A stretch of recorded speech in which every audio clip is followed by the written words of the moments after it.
पालकांनो, तुमच्या मुलाला ग्लासभर दूध देण्याआधी ही बातमी नक्की बघा, कारण मुंबईत उघड झालेला हा प्रकार तुमच्याही घराशी संबंधित असू शकतो।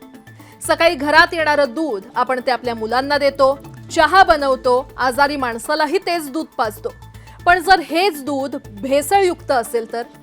मुंबईत अन्न आणि औषध प्रशासनानं अशीच एक धक्कादायक कारवाई केली आहे। दहिसरमध्ये दूध भेसळीचं रॅकेट उघडकीस आलं असून तब्बल 470 लिटर भेसळयुक्त दूध जप्त करण्यात आलेलं आहे। नेमकं हे रॅकेट कसं चालत होतं, एफडीएनं काय कारवाई केली आणि सर्वसामान्यांनी दूध घेताना कोणती काळजी घ्यायला हवी समजून घेऊया। सनदी अधिकारी तुकाराम मुंडे यांनी अन्न आणि औषध प्रशासनाची सूत्र हाती घेतल्यानंतर राज्यभर भेसळी विरोधात मोठ्या प्रमाणात कारवाई सुरू आहे। राज्यातील विविध भागांमध्ये अन्न पदार्थांवरील धाडी सुरू असतानाच आता मुंबईतील दहिसरमध्ये देखील एफडीएनं मोठी कारवाई केली आहे। पोलीस आणि एफडीएला काही दिवसांपासून माहिती मिळत होती की दहिसर परिसरात मोठ्या प्रमाणात दुधात भेसळ केली जाते। या माहितीची पडताळणी केल्यानंतर एफडीएच्या अधिकाऱ्यांनी सापळा रचला आणि धाड टाकली। या कारवाईत तब्बल 470 लिटर भेसळयुक्त दूध जप्त करण्यात आलं। पोलिसांच्या माहितीनुसार हे दूध मानवी वापरासाठी अयोग्य होतं, त्यामुळे प्रशासनानं कोणताही धोका न पत्करता जप्त केलेलं संपूर्ण दूध जागेवरच नष्ट केलं।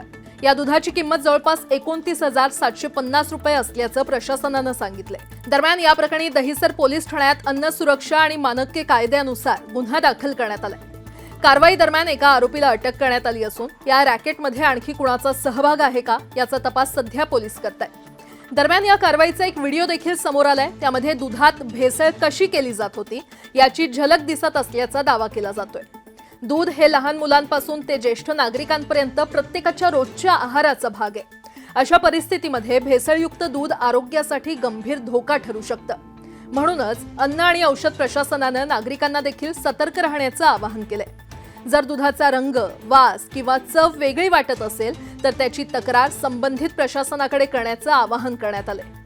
मुंबईतील या कारवाईनंतर दूध भेसळ करणाऱ्यांमध्ये खळबळ माजली आहे। मात्र फक्त प्रशासनाच्या कारवाईवर अवलंबून राहून चालणार नाहीये।